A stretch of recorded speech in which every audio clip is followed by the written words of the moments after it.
Of philosophy metaphysics क्या है तत्वमीमांसा, इसको हिंदी में बोलते हैं। The study of reality and existence, जहाँ पर हम रियलिटी को जानने की कोशिश करते हैं, एग्जिस्टेंस को कि हम क्या अस्तित्व है, मेनली कि हम यहाँ पर हैं, अगर हम यहाँ धरती पे हैं तो क्यों है, क्या रीज़न है, हम क्यों यहाँ पर रहते हैं, कैसे हमारा जन्म हुआ, या जहाँ हम मेटाफिजिक्स, जहाँ भी हम फिजिक्स से परे जाते हैं, जहाँ हम सोचते हैं कि हाँ क्या हुआ, क्यों जन्म होता है, क्यों मरण होता है, क्यों मृत्यु होती है, या अगर हम यूनिवर्स के बारे में कुछ जानना चाहते हैं, ट्रूथ के बारे में, तो वो होती है metaphysics. It study but we are, कि हम क्या हैं, but we are and but our purpose, हमारा उद्देश्य क्या है यहाँ आने का। Meta is an ancient Greek word है ये, जिसका मतलब आफ्टर, एंड आफ्टर इसका मतलब, मेटा का मतलब होता है आफ्टर, बाद में, आफ्टर फिजिक्स, जो भी फिजिक्स के बाद होता है वो है हमारा मेटाफिजिक्स। फिजिक्स आर, जैसे ये सबसे पहले जो वर्ड यूज़ किया था, ये सबसे पहले किया था जो मेटाफिजिक्स वर्ड अरिस्टोटल ने, अरिस्टो ने यूज़ किया था, उन्होंने अपनी बुक में यूज़ किया था एक वर्ड के तौर पे, कि जब फिजिक्स बुक, जैसे कि उन्होंने कहा था कि the physics book discuss thing that can change, कि फिजिक्स की जो बुक्स होती है वो क्या डिस्कस करती हैं कि चेंज हो सकती है, ठीक है, चेंजेस हो सकते। मेटाफिजिक्स क्या कहता है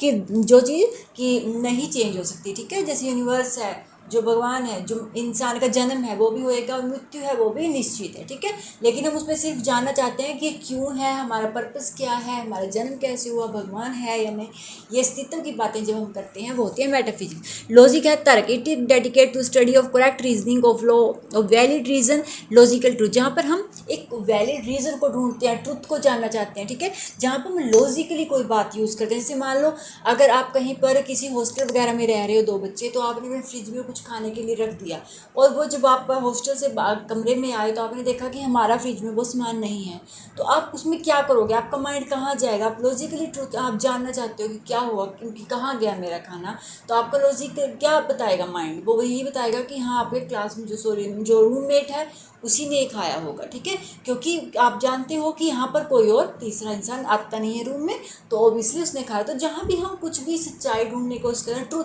जहाँ पर सही वैलिड रीज़न हो, हमारे पास सही रीज़न हो, ये नहीं है कि हम अगर हम कहीं मार्केट प्लेस में कहीं हमारी चीज़ उड़ जाए तो वहाँ हम एक को नहीं कह सकते कि ये आपने उठाया होगा, लेकिन जहाँ पर हमारे पास वैलिड रीज़न है, हम जानते हैं कि हमारे रूममेट के बिना हमारे कमरे में कोई आएगा नहीं, तो वहाँ पर हम कह सकते हैं कि हाँ ये इसने ही खाया होगा या इसने उठाया होगा। तो ये ब्रांचेस हैं, आगे भी इसकी और ब्रांचेस है, वो हम नेक्स्ट वीडियो में करेंगे। Thank you for watching my video.